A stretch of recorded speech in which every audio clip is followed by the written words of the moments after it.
President Donald Trump is extremely frustrated with his senior staff and communications team for allowing the firestorms surrounding Attorney General Jeff Sessions to steal his thunder in the wake of his address to Congress, sources tell CNN. "Nobody has seen him that upset," one source said, adding the feeling was the communications team allowed the Sessions news, which the administration deemed a non-story, to overtake the narrative. On Thursday, Sessions recused himself from any current or future investigations into ties between Russia and the Trump campaign after it was reported he had met with the Russian ambassador to the U.S., something he had previously failed to disclose.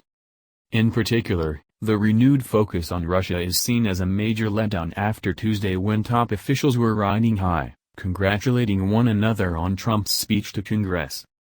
The staff fumbled, Trump told the team, for not being prepared when the Sessions story came out, according to another source.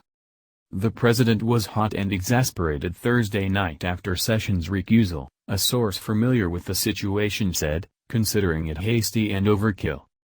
When the president returned to the White House Thursday evening from a day trip to Virginia, there were a lot of expletives. The source said for more than a week Trump had been lamenting that his senior staff just keep getting in their own way. The president had a fantastic week advancing his agenda to lift up all Americans and keep the nation safe. His joint session speech will go down in history as one of the best, White House spokesman Sean Spicer said in response to CNN's reporting.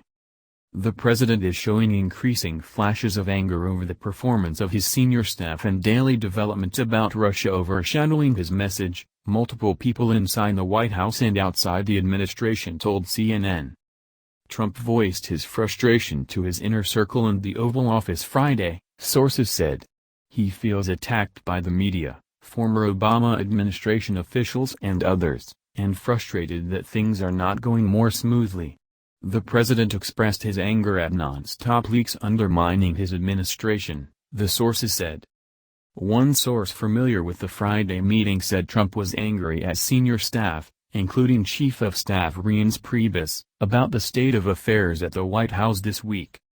Word had spread through the White House that Priebus had been chewed out, but those in the room dispute that. Priebus declined to comment on the record about the meeting. One official, who was in the Oval Office, said there was an animated discussion about a number of subjects during the meeting, the forthcoming immigration executive order, health care and Russia developments. Trump is upset because he doesn't believe he is getting credit he thinks he deserves for his time office so far because of self-inflicted wounds and missteps, the source said. An informed presidential ally outside government but close to the president said Trump was really angry about having a mini-disaster a week. The president's mood is adding to tremendous pressure inside the West Wing, and aides have been seen in tears in recent days at multiple meetings. With so much on the administration's plate, leaks, Russia story, pending executive order and Obamacare repeal and replacement, Priebus said he would not go to Florida with the president this weekend as had been previously planned, a source told CNN. He was on the manifest, and a big donor reception by the Republican National Committee which Priebus used to chair was on Priebus' schedule. But the president said he thought it wouldn't be a good idea since he is not happy with the state of matters right now, the same source said. A White House official disputed that Priebus was supposed to travel to Florida, adding that he stayed home this weekend for a family celebration. White House chief strategist Steve Bannon, who initially decided to also stay in Washington Friday, ended up traveling to Florida Saturday and is joining Trump, Sessions, Homeland Security Secretary John Kelly and Commerce Secretary Wilbur Ross at dinner at Mar-a-Lago.